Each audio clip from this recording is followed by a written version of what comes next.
Hey, this is Nate Wells, and this is True Cove. Check out our podcast, that Go for Hockey podcast, for the latest news and updates on University of Minnesota hockey. You can find us on iTunes, and we're also on the Zone Coverage Podcast Network. That's elite.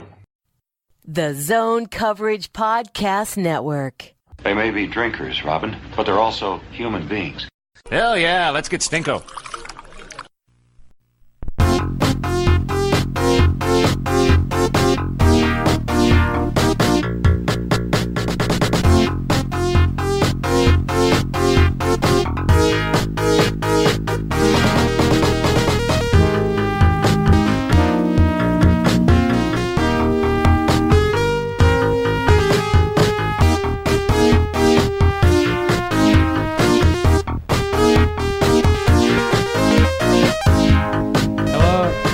On.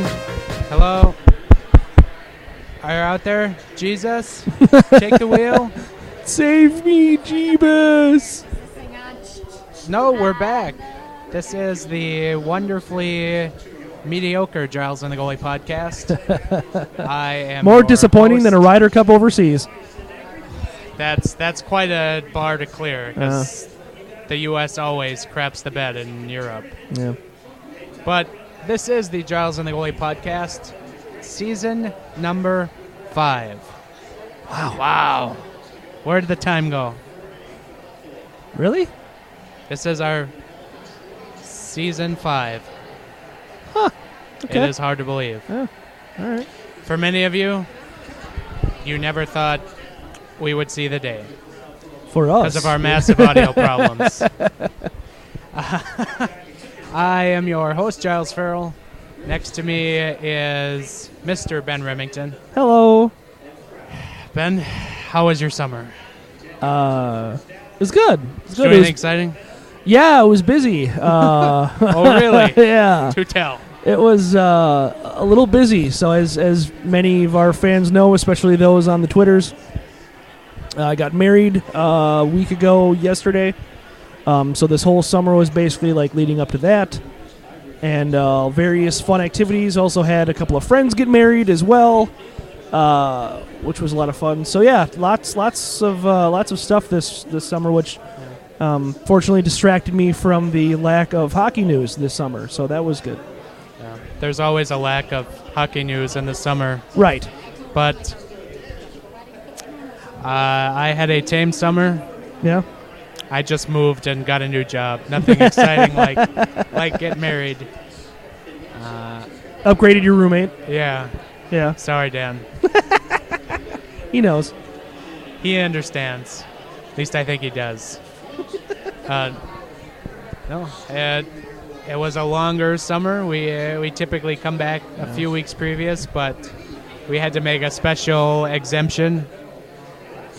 Right. So we were getting a little bit of a late start, but I want to ask you how your wedding was, but I'm going to bring in the special correspondents to tell us about the wedding experience. Okay. So we'll give them the floor. All right. Hello. So this is Mrs. Remington.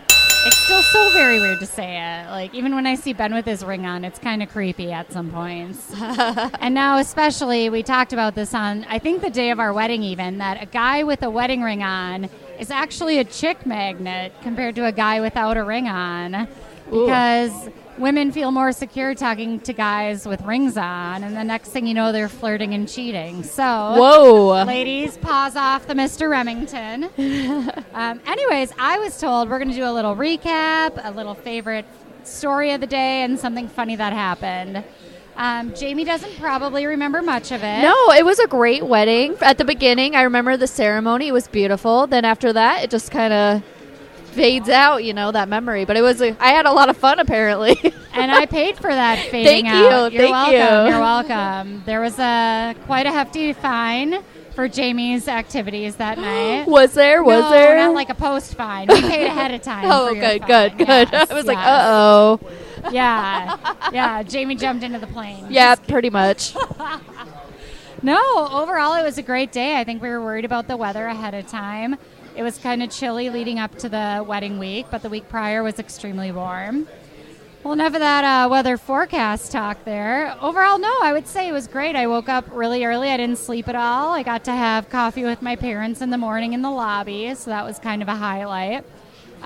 Neither of the two bridesmaids who spent the night actually checked on me when they woke up and I was not in the room, so they apparently thought I ran, and that was okay with them. They were still going to get their hair and makeup done, so yeah. Something funny that happened at our wedding, so I grew up in southern Minnesota, and as much as Ben will agree, I am a farm girl and always will be, and anything north of Lakeville, Minnesota to me is the metro. So anyways, we were at the parking ramp where we did our first look, which was emotional. And before Ben turned around, his favorite memory is me heavy breathing, trying to gather myself. But there was a cable fence that our photographer, Dan, wanted us to go up on the pillar on. So naturally, being a farm girl, I said, yeah, no problem. Here, hold my flowers. I grabbed my dress and I climbed a fence, and I just sat up on the pillar like it was no big thing. My dress got snagged a little bit, but, that's life. What else? Ooh, a favorite thing. So my maiden name was Corbel, and terrible thing is in my family, we do Corbel brandy shots at every wedding. Oh, no, gosh. Giles just threw up at the thought of it. So it is terrible. Everyone's taking a drink of water to chase down the vomit in their throat. Nobody enjoys it, but it started probably 15, 16 years ago. At a small town wedding, we all decided to do it because it's our last name, and we were saying farewell to a cousin, and it just kind of became a wedding thing. Well, the upcharge at wedding was $83 for a bottle of Corbel brandy, so we weren't going to do it. And my maid of honor, bless her heart, as we went up to the venue, she said, should I bring this? And I thought it was Corbel champagne. And I thought, it's still gross, but that's a nice gesture, so yeah, bring it on up. So as we're getting ready for the final call of everyone get ready to walk down the aisle, she brings it out and says, should we do this? And I see it's Corbel brandy. And we all kind of threw up in our mouth a little bit. So we explained the story of the shot, and then my dad comes walking in with this terrible look on his face, but he knows what he had to do. So there we stood, about to get married, 5 minutes maybe before we walked down the aisle. Our entire wedding party was doing shots of Corbel brandy, and we had no chasers, so we had to chase it with lunch meat. Oh. So, yeah. So my funny story is the Corbel brandy shots chased with lunch meat. That's awesome. Say your funny story at Jamie. All I did when I had my once walk down the aisle was I slammed a beer as we were standing there waiting to be told to walk. Oh, that's pretty common. It was just a 12-ounce can of Mick Golden Light. Wasn't a heavy beer, but that's my. There's no brandy or lunch meat, just a straight up beer. Ooh, I got one more. That'll be my last one. Well, as Rem is already giving me the look of distaste because I'm interrupting the podcast, my other final funny story. So I got really overheated at the wedding. That dress was hot. Not hot in like the attractive way, hot in the temperature way. So there were pitchers of water in like this conference room where we all hung out. And I asked my friend if there was ice in it, and she said no, but I felt the side of the pitcher, and it was a metal pitcher, so it was nice and cold. So I hiked up my dress and sat spread eagle on the conference room floor in front of everyone with a cold pitcher between my legs to cool down. My loins were hot for the Remington. This is on brand for our podcast, I feel like. I'm surprised you didn't have Santa bring the cold weather with him. Oh, that's Santa. That's why Rem gave me the look earlier. So, this Mr. Remington, he's full of surprises. I love Christmas more than I love Mr. Remington. Like, I don't even know how to explain my love for it. So, after our first dance, I did a polka with my father, again, because I'm from southern Minnesota, and that's what we do. And so Rem made me turn around and say I couldn't look at the audience because he had a special surprise. And then Christmas music started playing. And I about died. You really did. I can confirm. I can't wait to see the pictures of my sheer excitement. And then when I saw Santa, if you've ever seen the movie Elf when he screams that Santa's coming, take that Literally. times 10. And that was me. And I couldn't believe it. And the best was I told everybody, like, where is my mom? Because my mom loves Christmas just as much. My mom apparently was using the ladies' restroom, and someone barged in and dragged her out. And she saw Santa, and she looked at me, and she almost cried, and she goes, Santa is at your wedding? And we cried together, and we took Santa pictures. And then Ben, as much as he hates singing in public, sang Rudolph the Red-Nosed Reindeer into a microphone at our wedding with me and Santa. And then Santa very uncomfortably serenaded me. And it was just really uncomfortable and awkward. But it was great at the same time because Santa came to our wedding. Okay. Ben, your thoughts? Jeez. Well, Jamie, did you have anything to add to that at all, or? I barely remember Santa Okay. walking in, but I do remember that. You made it that long. That's Can good. you give us a report on the wine? The wine was amazing. It was great. And Giles probably should have had a little like kid leash on me, but every time he looked away and started talking to someone, Jamie just snuck up to the bar, got another glass, and then ran away. That was a good funny memory for me. Was that Giles walked up to me and goes, "Yeah, we're gonna take off," and it was like 10:30. 10:30. It was early by your standards, and I was like, and I'm checking I out. kind of looked at him like, well, I can tell Giles isn't drunk yet, or he's got a good buzz going, but he's not. And I'm like, that's weird. And he goes, yeah, someone tried to keep up with the master. And I look over his shoulder, and there's Jamie about 10 feet behind him. Looked like she got hit by a car, and I was like, oh, well, you have a good night then, sir. Yeah, so that was a lot of fun. Was a good night. The highlight of the evening for me came during the ceremony when everyone was asked to hold hands I forget the wording of it. It was to like with someone you love or something like feel that. the powerful moment of sure. love or something like that. And Jamie and I were seated next to the likes of our zone coverage boss, Tom Schreier, and our friend Panda Pete. Yes. And as I glanced over, I noticed that Tom and Pete were locked hand in hand, sharing the powerful moment. And it wasn't just a light handhold. They should have held their hand up. It was a strong grip. I actually had two groomsmen that attempted the same thing, but it didn't actually happen.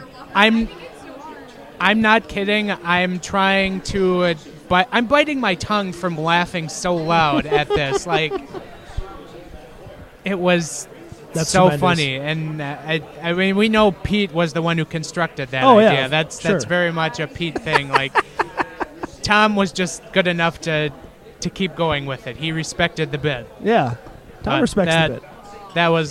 That was my favorite moment. It's good. Thank you for the free beer. Yes, yeah, no, it was a lot of fun. It was a lot of free beer and a lot of wine too. Yeah, a lot of free wine, of course. I can agree with that, but Rem doesn't like that I drink wine. No, it wasn't the wine. It was. I don't think the wine is what got you at the end of the night. I think it was the hard liquor at the end of the night. Yeah, the many shots that you had that we said we weren't going to do that you had. Yeah, before the end of the night. I have to admit, I made the mistake the next day of asking you if you underestimated the amount of beer drank, because then I got this 3-page text in return about how the bartenders didn't pack enough beer. Yeah, even though you warned them. I told them that they would run out of beer, and they didn't believe me, and they ran out. Well, they ran out of the types that we were supposed to have was the thing, and then they had to switch to other kinds of. Which luckily they had backups. They had some shells. Oddly enough, in some Summit, so it was. I mean, they were serviceable backups, but I enjoy Summit. The shells, I was like, I've never had this.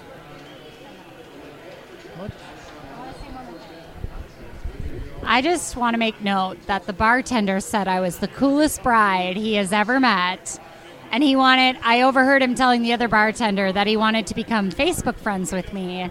And the older bartender told him that's not appropriate. So instead we settled on a picture. So have it be known, I am the coolest bride they have ever had. And Mr. Remington is filled with anger. No. Great story.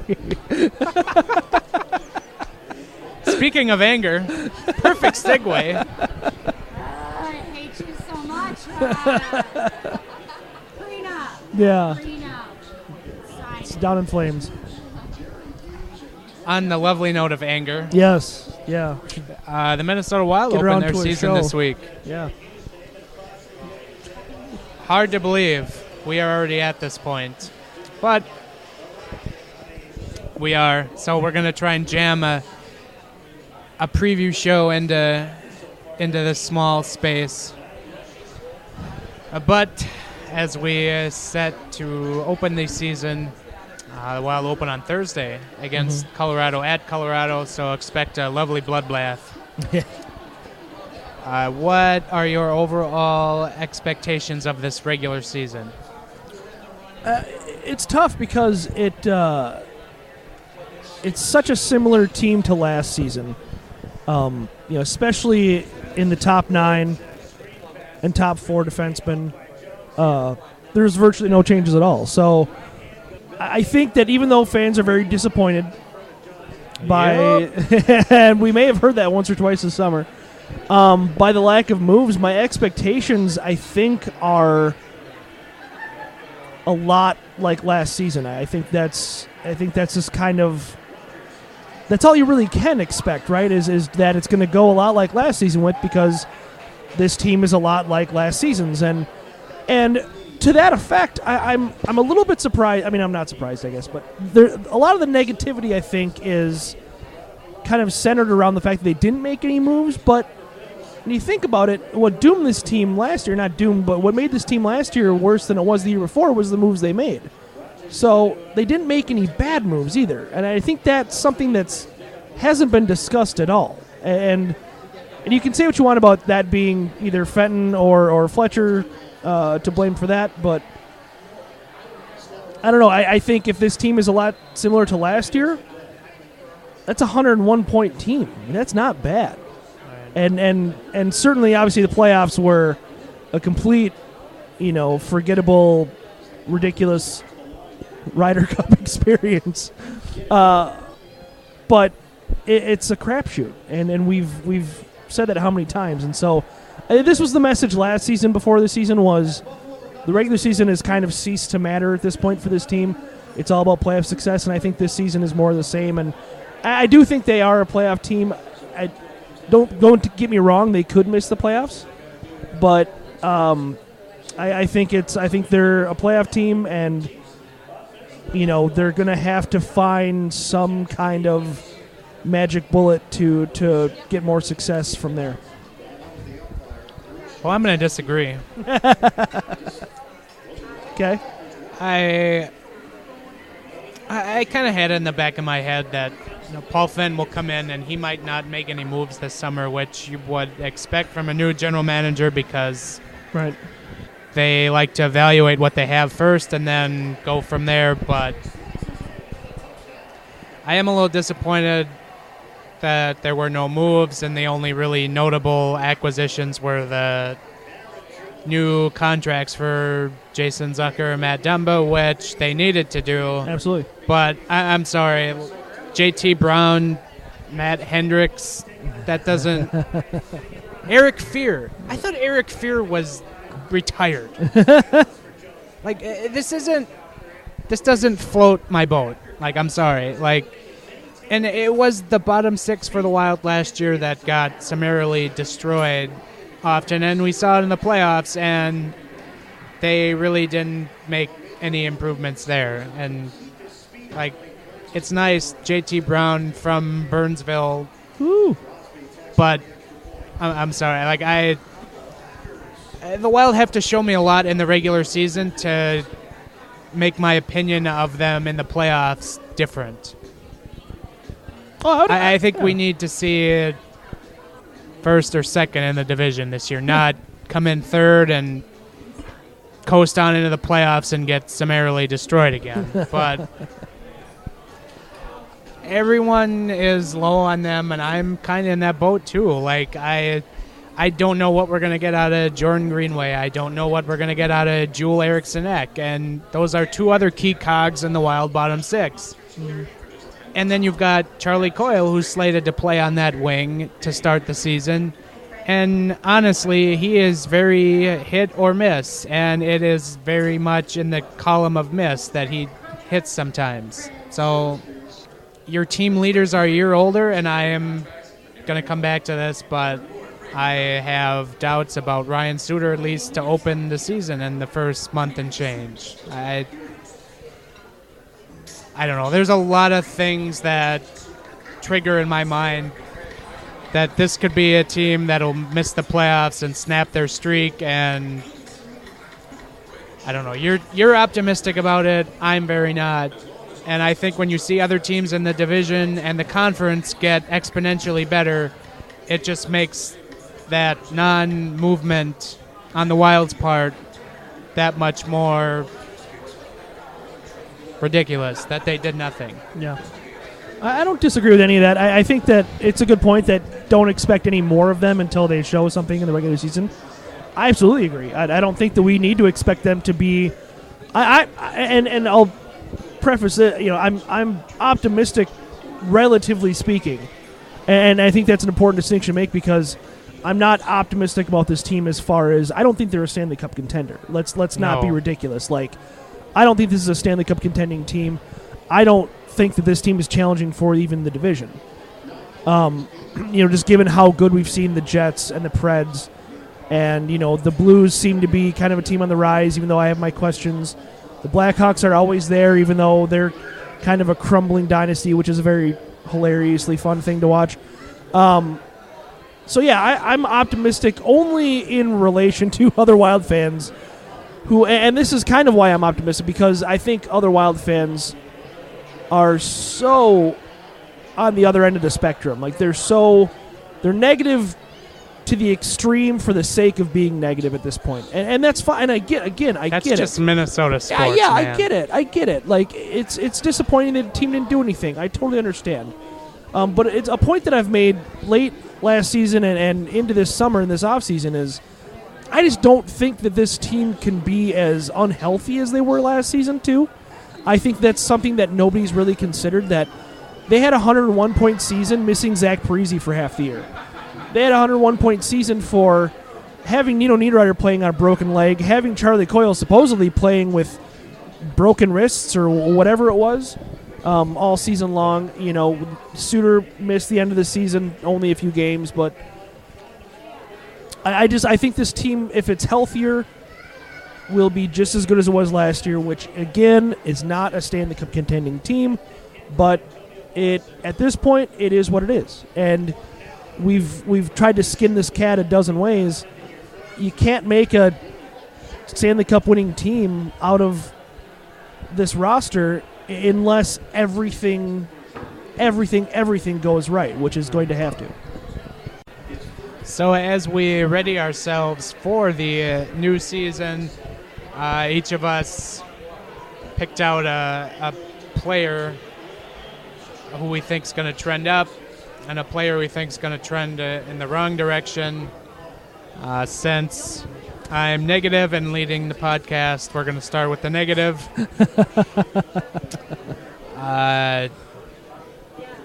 I'll take this one first.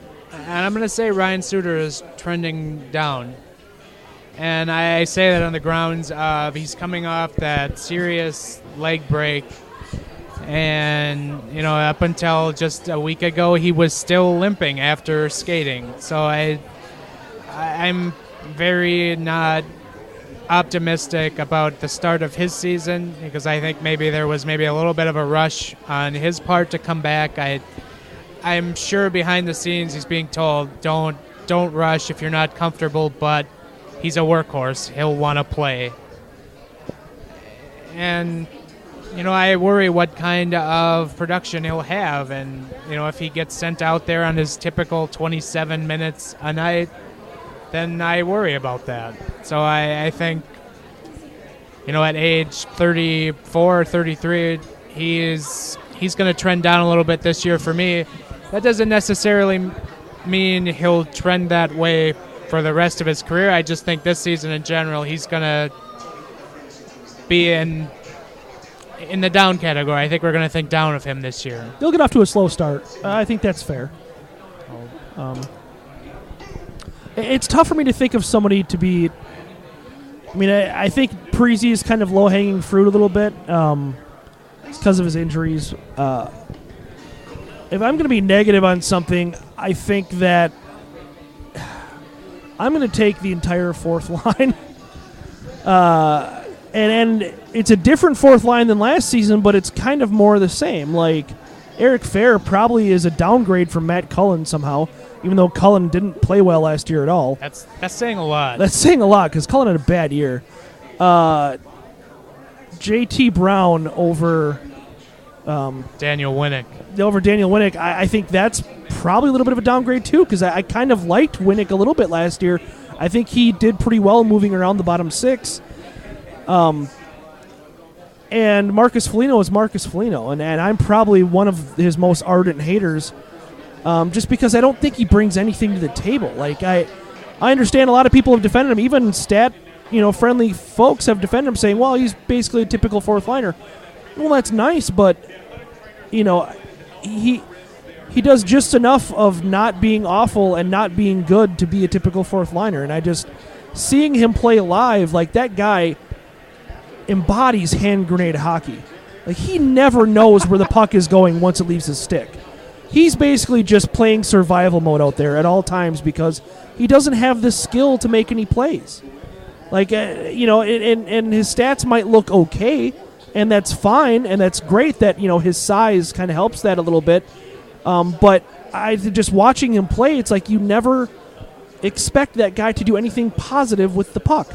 Or and what little he does away from the puck positive is kind of negated by that. So I'm down on the whole fourth line. I think that's going to be an Achilles heel this team again, as it was last season.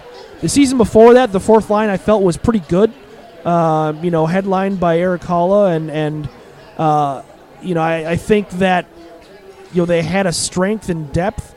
And last season we saw that fourth line exposed. Even, like I said, I liked Winnick. And Matt Cullen kind of is Matt Cullen, but he had a bad year. But it was a Achilles heel last year, and it got worse this year. And I just, yikes. Matt Hendricks is not going to change that. Even getting Luke Cunnin, I think, onto that line doesn't make a lot of sense. But even that, I don't think that's a great learning environment for him either. So it's just like, I don't know. I'm very wary about the fourth line, and basically playing with 3 NHL lines and an AHL line kind of scares me a little bit, and especially for a team that's supposed to have strength with depth. You feel like at some point during the year, that line is just going to get mixed with players from Iowa. Oh, God, yes. Kyle Rowell make an appearance. It just feels like, it'll just be a rotating door. Yep, and hopefully Sam Annis, we're big fans of him, and I think signs don't point to that happening. Yeah, I'd like to see him earn his way up there and maybe prove that he can be. I'd like to see him beat out Eric Fair for his job eventually. And, we would have loved to have seen that preseason, but that's not happening, so maybe we see that during the course of the season. I don't know. All right. Player who you think is going to trend upward this season? Well, there's a lot of guys that can go upward. Let's be honest. Please pick Al Stalock. Please, God, pick him. That we can talk about that later, but that baffled me as well. I don't know. As far as if you look at it from a stock market perspective, the stock on Charlie Coyle could not be lower right now. The stock on Charlie Coyle is like .com stock from the late 90s right now. The stock market on Charlie Coyle is in Great Depression mode. He's He's not even on the NASDAQ anymore. So I'm buying on Charlie Coyle. I am. I don't think that he's going to be the savior. I don't think that he's going to put up a season like Eric Stahl put up last year. But I think we're going to see the return, hopefully going to see the return of a healthy Charlie Coyle this year, and it makes a difference because we saw great flashes out of him, and he was so ballyhooed, lead basically his entire career as a guy who is going to figure it out at some point and be really good until last season, where we find out that he's got problems with both of his wrists that he was playing through, which is baffling. I don't know how wrist injuries make you invisible, but apparently they do. So I'm buying on Charlie Coyle. I mean, obviously, Nino is a great answer as well for the same reasons. Played on a broken leg for, God, what was it? Probably 3/4 of the season at least, if not more last season. So those two guys especially, I really think are going to step up this year. I hope that they're fully healthy, and I hope that their talent shines through because they have the talent. I really wanted to say Zach Parise for this, after his great March and brief postseason. But as you kind of threw out before in the trending down with the low-hanging fruit, that just lingers in my mind. So tough. He came in a close second for me in this. But I'm going to pick Joel Eriksson Ek is going to be my player trending upward. I think you've seen Bruce Boudreau kind of challenge him in more ways than one to be better this year, and he's slated to start on the third line, so he'll get decent minutes this time around. And really, I can't see anyone on the fourth line overtaking him, no. With all respect to those guys. I hope not. So Joel Eriksson Ek's going to get the third line start this year, and I think maybe you see a little bit of a rough start, but I think you see him grow into it, and he has a really good year. At least that's just the optimistic in me coming out here, because he is one of the rare few first-round picks that they have on the roster, and you really want that to work. You want Joel Eriksson Ek to work. So I'll say he's the player that trends up. Face-offs was a big problem last year. Haven't really seen much in the preseason, but hopefully he takes that challenge and he excels better in the face-off dot this year. Hopefully he got some pointers from Mr. Koivu, who could also have been a low-hanging fruit to throw in the trending down category. Absolutely. But I don't know. You got to hope for Joel Eriksson Ek to do well, and for that matter, his line mate Jordan Greenway, has all the confidence from Bruce Boudreau, and sometimes I wonder what Bruce drinks. Probably a lot, given this team. I think you're right, and Eriksson Ek was a guy that I considered for my positivity, too, because he had virtually no production last year, and that was kind of everyone's chief complaint with him.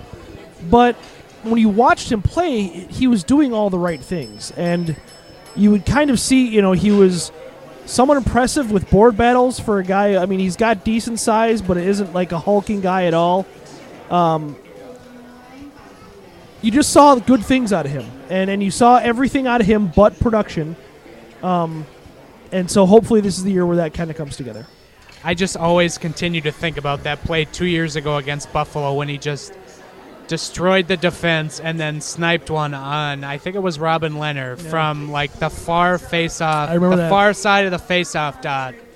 And it was the most perfectly placed shot. I don't think I've ever been that impressed with a wild snipe like that since maybe ever. That. That's like Marin Gabrick level snipe. But I don't ever recall him having a snipe like that. So, yeah. So that next on our agenda, we're going to make some bold predictions about this Minnesota Wild season. I don't know if you have just one or if you have a couple, but we're going to, as Pat Benatar says, fire away. Do you want to lead this one off? Sure. So I mentioned Coyle and Nino being kind of my positivity guys, my bounce back guys. And I will say, and I don't think this is happening this season, but on the Hockey Wilderness podcast the last 2 years, 2 years ago I predicted Eric Stahl as a 50-point person. This is coming off the horrific season that he had with the Rangers and the Hurricanes. I predicted him as I believe a 55 or 60-point player, and he was. And last season, I predicted Matt Dumba as a 50-point player, which I'm sure angered many people for no reason whatsoever. And I believe he ended with 49 points, but close enough. So I think this year I'm gonna to be bold and to see if my magic can work for 3 years in a row. I think I'm going to predict Coyle and Nino as 50-point players. You this are year. rolling the dice. That's bold. That's the definition of bold, right? Because again, they can't be as unhealthy as they were last season. I would hope, at least, and maybe they will be, and that's a different topic altogether, I guess. But the talent is there. Bet on talent, and that's something that the Wild might be a little bit short on in some places. But those are two of the more talented guys they have. And so I feel like they need to step up as much or more than the aging core does. And so I'd like to see that of them. 50 points for Nino and Coyle. Well, hopefully, as Bob says, you have the magic in you this season. 'Cause that's bold. That's very bold. On the swing of that, my bold prediction is, and I know a lot of people have already said they won't, but logic still tells me that they will, but my bold prediction is the Wild don't make the playoffs this year. Your bold prediction is that they don't. Is what? Is that they don't make the playoffs? Yeah. Okay. And I know many of you out there are probably wondering, that's not really that bold, but this team has been 100-plus points for 3 years in a row, playoffs 6 years in a row. Yeah. And they're bringing back the same team. And as to your point, so many guys had bad years last year. It's impossible to replicate that. And this team goes as far as Devin Dubnyk goes. And I think this is the year when that streak runs out.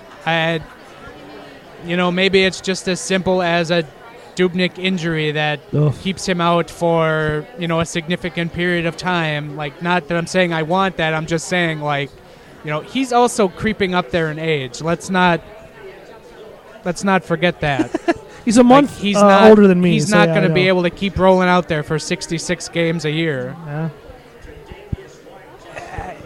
This team is stale. I'm sorry. They are a stale team. They're a stale product right now. And you ask anyone, it's hard to be excited about the Wild. People have asked me the last few weeks, how are the Wild going to do this year? And it's kind of in a tone of, I'm not expecting much from this answer. But I just tell them, they really didn't do anything to excite anyone. So, you might get another playoff appearance, but is it really worth having just 2 additional home playoff games? Yeah, I understand. It's just, I don't know. I guess it's frustrating that they didn't really do anything, but, again, the bottom 6 just reeks of question marks, and, at some point, Devin Dubnyk is going to start to decline, and he's been worth so much of that contract and more, but I can't see the Wild making the playoffs. And I think the Western Conference is also just so deep, and so many teams making moves for the better. The Blues. Yeah. The Blues got better, and the Preds and the Jets are just very good still. And at some point, Dallas is going to figure it out. Jim Montgomery is all about having these guys play offense. And when the Dallas Stars play offense, not Ken Hitchcock hockey, they're a very sharp team. Yeah. And the Avalanche, the Wild got destroyed by Colorado last year. It wasn't even close. It hurts me to say that from the depths of my soul. It kills me to say the Wild got destroyed. But go back and look at the YouTube videos from every recap of a Colorado game. They all involved alcohol.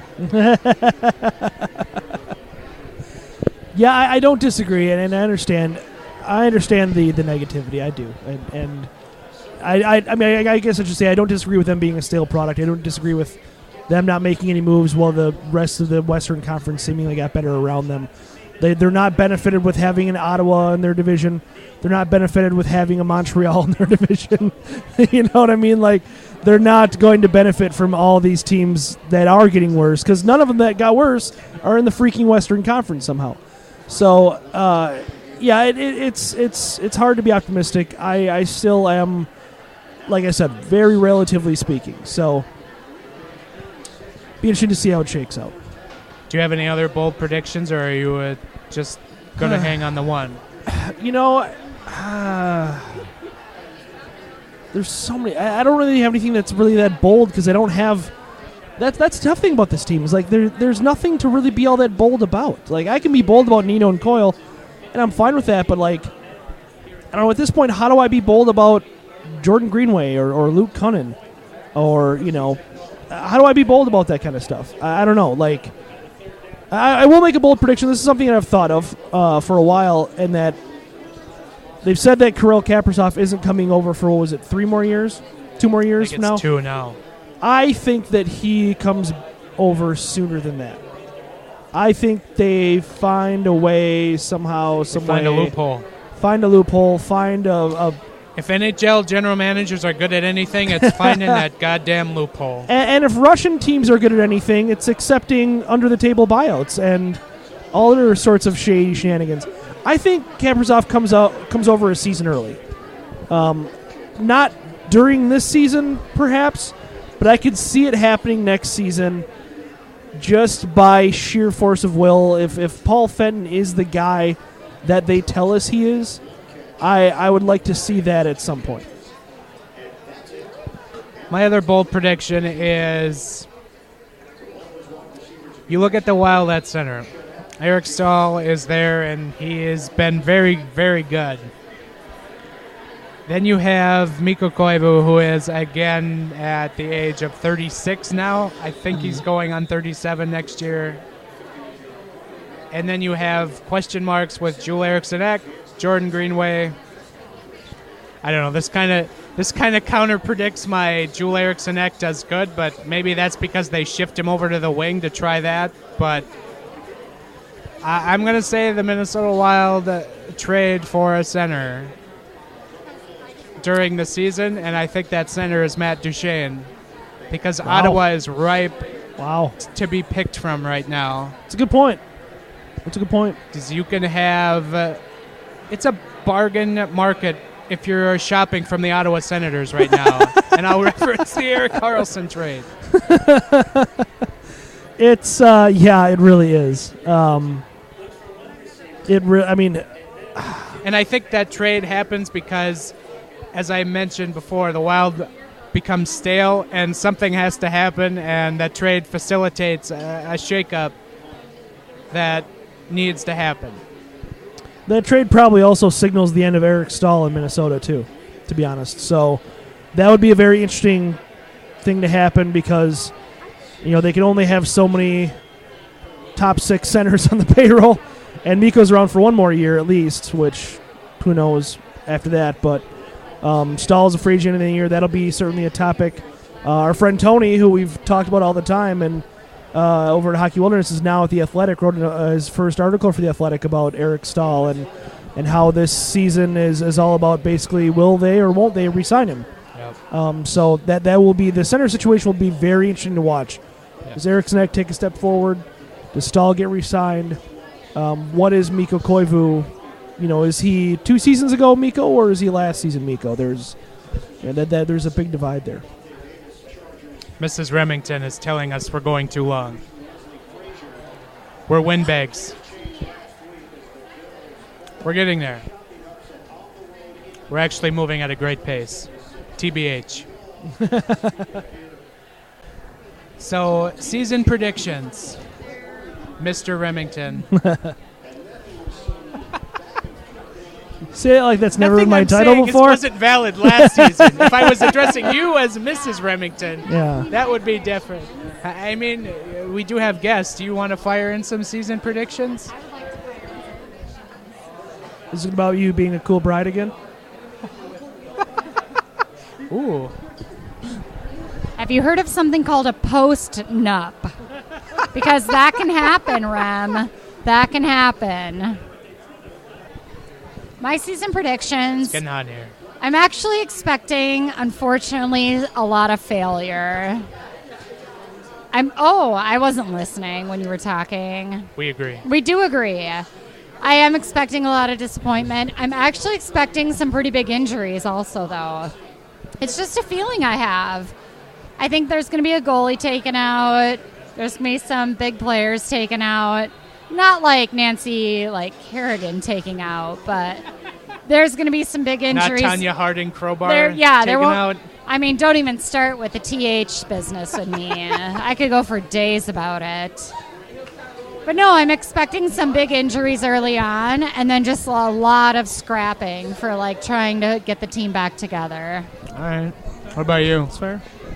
I'm expecting a lot of face licking this year. And the Wild will take it all the way, the face licking, to the Stanley Cup and win. That's my prediction. They're going to trade for Brad Marchand, and he's just going to lick everyone's face to the point where it's going to be a strategy never seen before by the NHL. I knew you enjoyed that face licking too much. Yeah. Yeah. Which is weird because as a nurse, Rouse was disgusted by it for a lot of very germ reasons. I've been attempted to face lick. I mean, I get face licked every morning by the dog. Does that count? Yeah, that counts. Yeah. She gets face licked by the cats.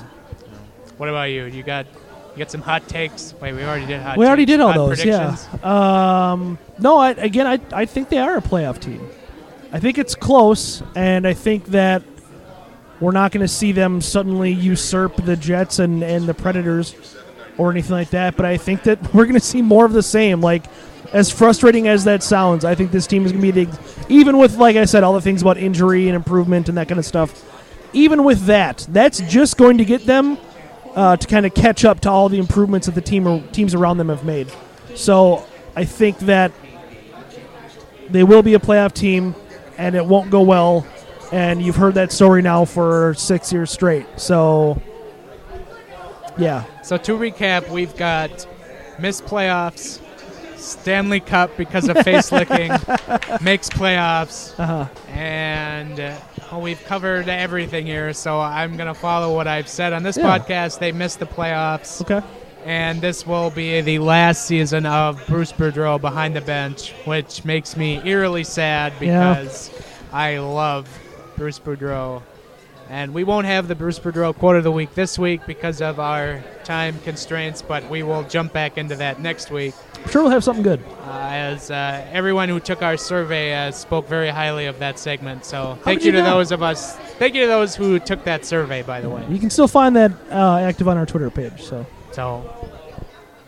no, that's my prediction, and there'll probably be a lot more changes to come after a missed playoff. You would think so, yeah. Hey, you never know what could happen in the draft lottery. It's true. I'm just saying, every year now it seems like some team jumps up from the bottom of the pack into the top three. So you never know. And this is supposed to be a decent draft. Yeah. So there you go. Any other NHL predictions for this season? I mean, did we want to do full-on predictions, or I haven't even really thought of that? I mean, just anything that comes to mind. Do you have a team you think's going to win the Stanley Cup this year, or you're a big Vegas guy? What are the Golden Knights going to be this year? I think they're going to be good again. I mean, they added Stastny, they added Pacioretty. That's crazy. They got Pacioretty for a good deal. Yeah, they did for peanuts. I think they're going to be really good, and it's certainly I think they had a lot of magic on their side last year, even though the numbers said that they were as good as we thought they were. They weren't a PDO miracle like the 2014 Avalanche. I think they're going to be good. I think the West is going to be brutal. The Jets, I think, are going to be right there. I would not shock me to see them in the Stanley Cup final. The Sharks obviously probably should start the conversation out Putting west. it on this podcast. As I said last year after the Capitals won the Stanley Cup and I was in search of a new backup team, whatever team Erik Karlsson got traded to was going to be my backup team. Hello, San Jose. Yeah. I am on your bandwagon. Yeah, Tom is going to enjoy that way too much. They're black jerseys. We're going to come back to that, but... Wow. Really? Okay. Yeah, the Sharks, I mean, how do you not pick them as favorites out west right now? Erik Karlsson carried the steaming, rotting carcass of the Ottawa Senators to the Stanley Cup or to the Eastern Conference Finals by himself 2 years ago. Yeah. And now he's on a team that almost... He's got to carry the carcass of Joe Thornton. Now he's on a team that actually has... The ghost of Joe Thornton's beard. Yeah, that actually has like a pretty good assembly of talent around him. Like, it's pretty crazy to think. So... your top three defensemen are Erik Karlsson, Brent Burns, and Mark-Edward Vlasic. That's okay. That's quite all right. Not bad. So I think those three teams, the Preds, you still have to kind of consider them. I'm not as enthused with. I'm not back on the Oilers bandwagon, no matter how good McDavid is. I will enjoy watching McDavid, but I don't think the Oilers are going to be that much better. Maybe they're a playoff team, but it won't be anything special. But yeah, it's all going to be about Vegas, San Jose, Winnipeg, and Nashville. I feel like the Blues, I like the moves they made, but at the same time, how many times do we have to say it? Jake Allen is ass. I mean, Jake Allen is ass. And that's all that you need to say about the Blues for this season. We haven't even talked about the East. Well, yeah, I mean, you don't... Yeah, and the East is really a crapshoot. It is. It really is. I don't know. You got to think of like Toronto, Tampa Bay. Those are your favorites coming out. And Washington, Pittsburgh are always there. Like, the East is just so weak by comparison. Yeah, the Rangers took a huge step back. Ottawa basically leapt into a tree shredder. Montreal took some steps back because they're Montreal. But I think Boston will still be good. It'll be interesting to see. Obviously, the Islanders took a massive step back. Everyone keeps waiting for Carolina to do anything. The Flyers got gritty, so I mean that's basically going to single-handedly carry them into the playoffs, I feel like.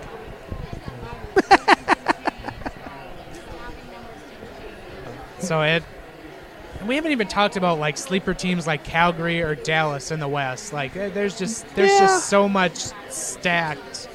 Yeah, I feel like those teams are very much on playing with the Wild, where it's very... There's no margin for error. Yeah, I mean, they're really riding the razor's edge. That's why I'm really low on the Wild. That's fair. And to Roz's point and to your point, I mean, if there's an injury to Devin Dubnyk, this team is done. I mean, like, done. Like, I'm shocked that Stalock won the job in camp just because he was kind of brutal in the second half last year, and I really hope that Hammond looked good in the one game I watched him in Winnipeg. I thought he looked pretty solid. I didn't see Stalock's starts comparatively, but I don't have a whole lot of faith in the back goaltending position right now. If Hammond can't beat out Stalock, and Stalock, hopefully he's as good as he was in the first half last year. That would be nice if he can keep that up for a full season.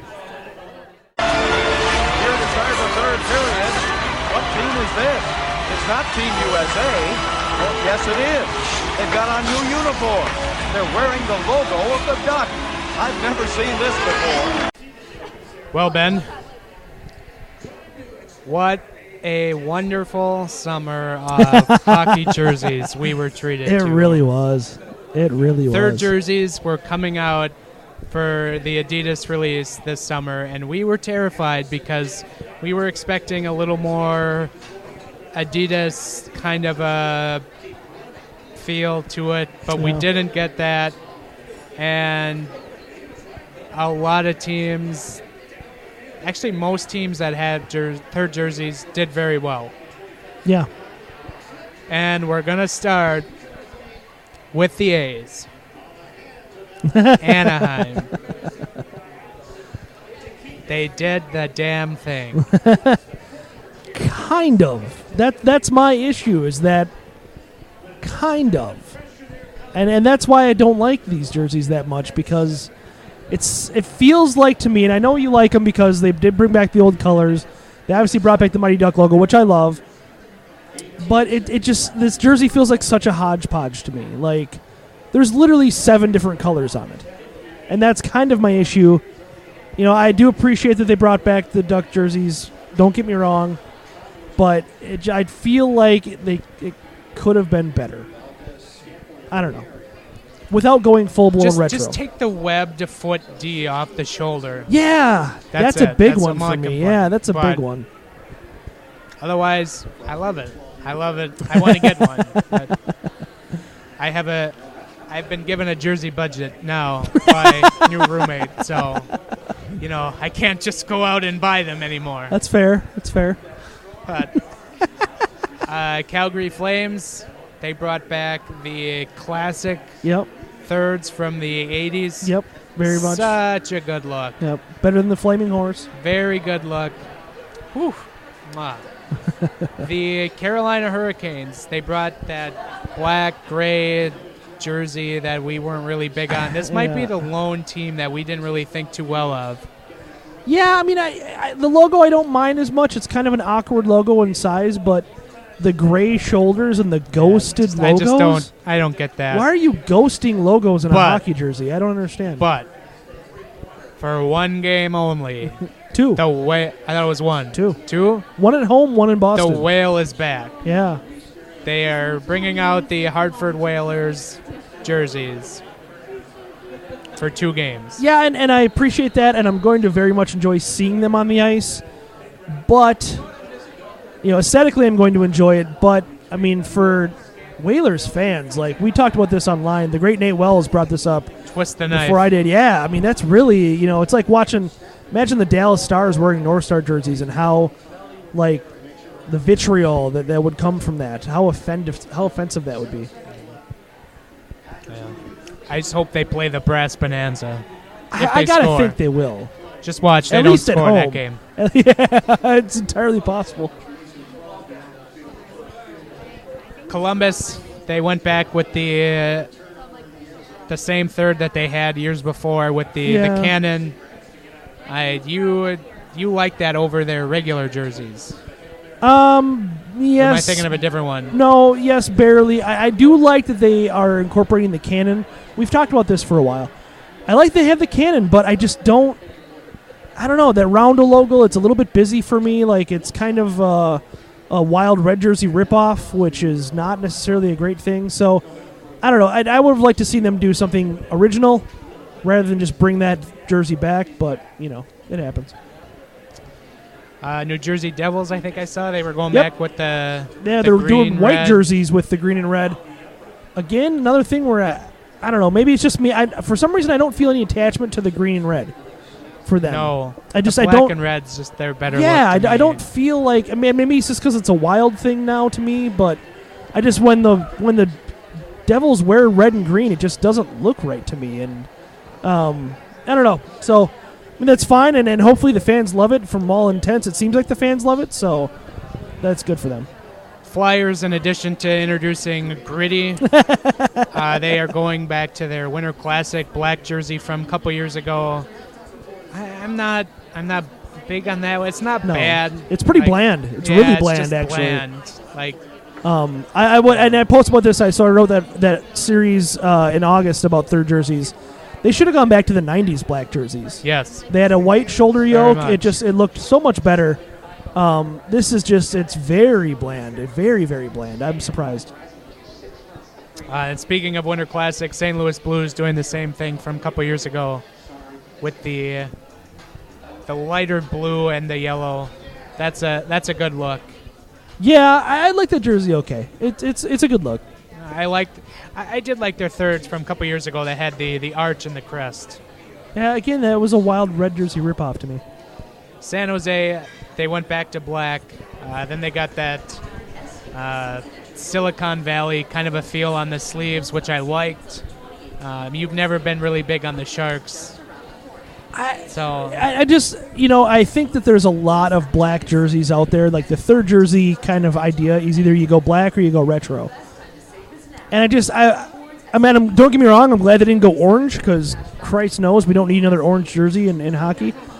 But it just, I don't know. I would have liked to see them go with a different teal. That and they've always used the exact same logo.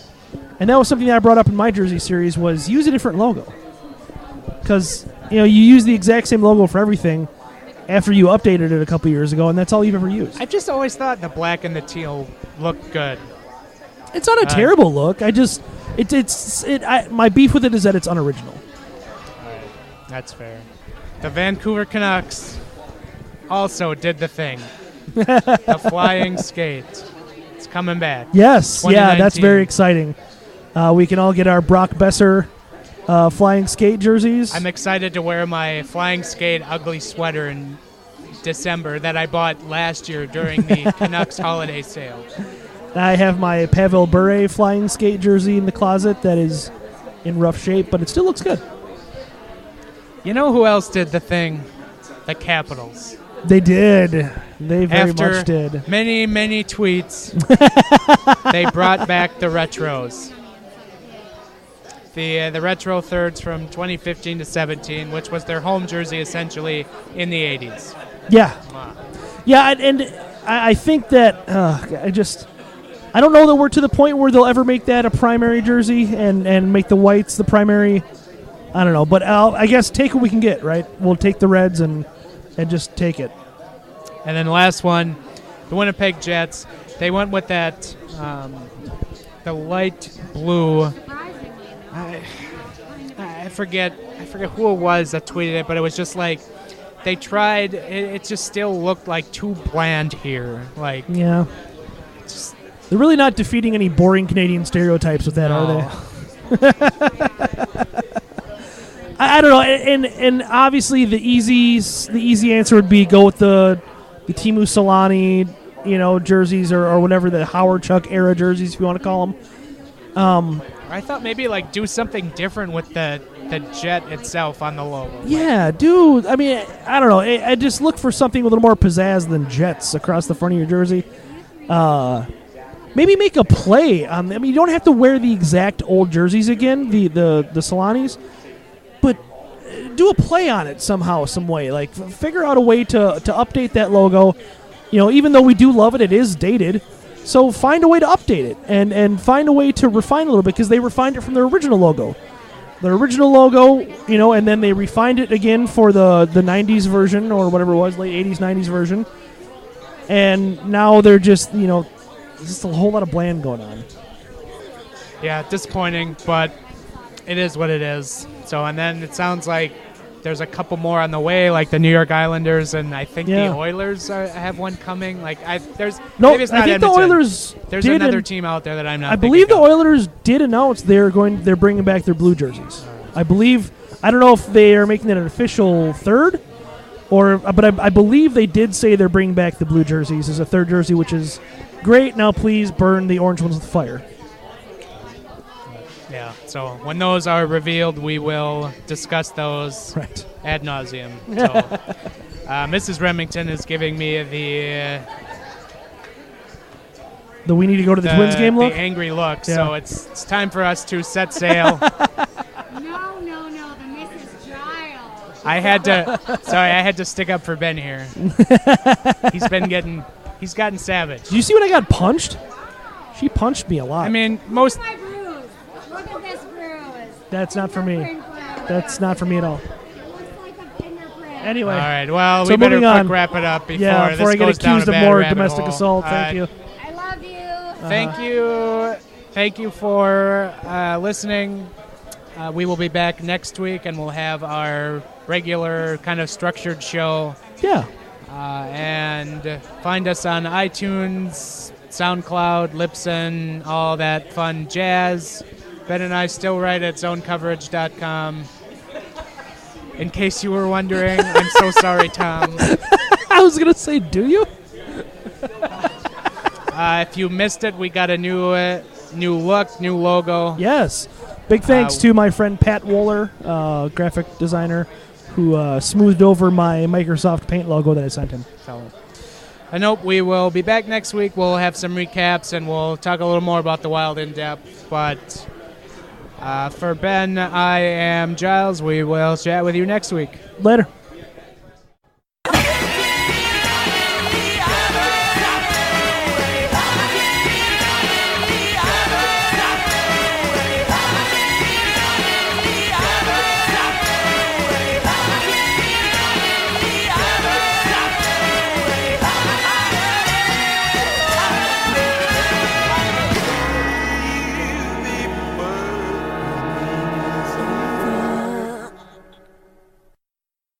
It's not resiliency. You're making it sound like we're good. That's all. I'm done.